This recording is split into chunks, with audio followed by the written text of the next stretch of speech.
यंदा चौथा श्रावणी सोमवार हा 26 ऑगस्टला आहे। या दिवशी जन्माष्टमीचा शुभ संयोग जुळून आला आहे। भगवान महादेवांसह भगवान श्रीकृष्णांची देखील या दिवशी पूजा केली जाईल। हरिहर पूजनाचा हा दिवस अधिकच खास मानला जातोय, कारण या दिवशी श्रावणी सोमवार आहे।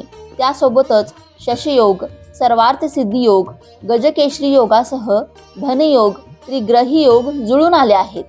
चौथ्या श्रावणी सोमवारी शिवामूठ जवस आहे, त्यामुळे भगवान महादेवांची विधिवत पूजा केल्यानंतर शिवामूठ जवस व्हावी।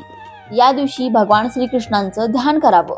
याशिवाय या दिवशी पुरुष सूक्त, श्री सूक्ताचं पठण करावं आणि ओम नमो भगवते वासुदेवाय या मंत्राचा जप करावा।